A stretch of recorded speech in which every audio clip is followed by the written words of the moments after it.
Hi, I'm Todd Heitkamp, the owner of Dakota Angler here in Sioux Falls, South Dakota, with this week's 2-minute fishing report. Well, folks, I wish Mother Nature would get itself figured out. We had a pretty ugly weather weekend this past weekend, and it continued on into the early part of the week. But honestly, the guys that went out, the people that went out for Free Fishing Weekend had a lot of success. Some really nice fish were weighed in here.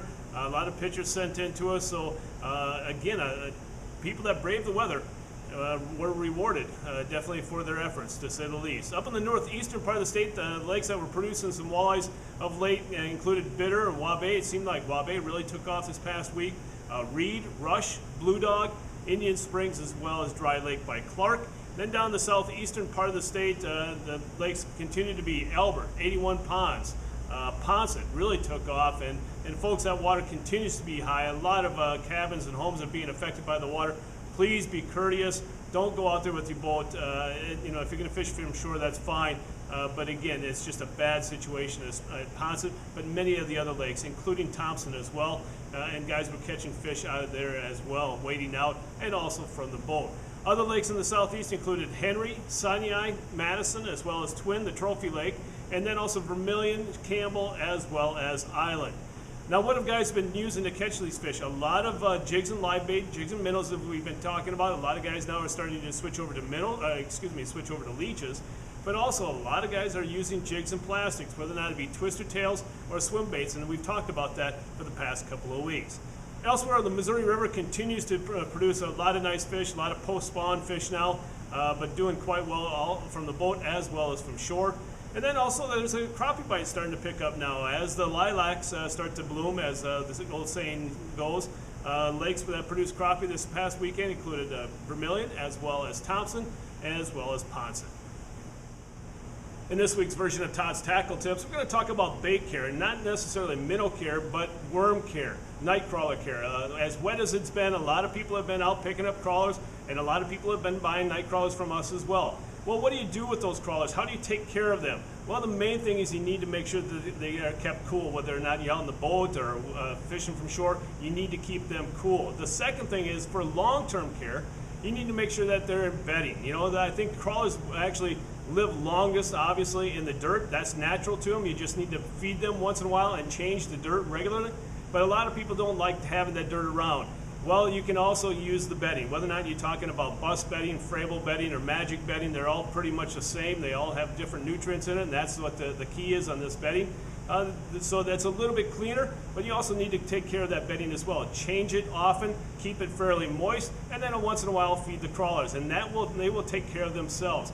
But things to think about: if you decide to buy a half flat or a full flat of crawlers, folks, and you want to keep them in your fridge, again, it's more natural for those crawlers to stay in dirt. What I recommend at that point in time, use that as your storage. And then when you go out in the boat, take the flip container and throw your 2 dozen, 3 dozen crawlers in there in the bedding, and so it's going to be cleaner for you out in the boat, and you don't have to deal with that messy dirt, if you know what I mean. So the main thing is, again, whether or not you use the dirt or the bedding, make sure you change it often to keep it fresh. Now it's time to take a look at a few photos that you sent in to me this past week.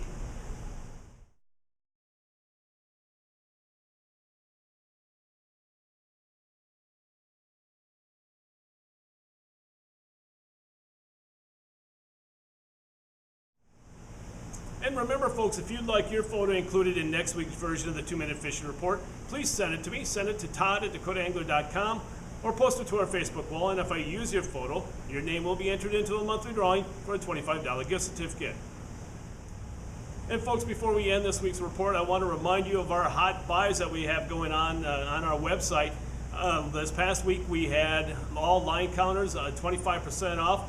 Thanks to all of you that participated in that and took advantage of the great price. This week we're going to announce it right here, folks. It is going to be Rapalas. All Rapala Shad Rap families, whether or not it be glass Shad Rap, jointed Shad Rap, shallow, and the regular Shad Rap, all on sale for $1 off a lure. Now you're going to sit there and say, okay, well, big deal. It's $7.99 for a Rapala. You get $1 off, $6.99.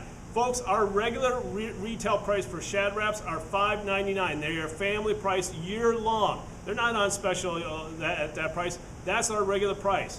This week, beginning on Thursday, Friday, Saturday, and Sunday, $1 off each Shad Rap. That's $4.99 for each lure. You're not going to find that price anyplace else, folks. So make sure you stop on by, check us out online. And plus, this week it's going to be available here at the store. So stop on by to take advantage of that great price. Well, folks, that's this week's version of the 2-Minute Fishing Report.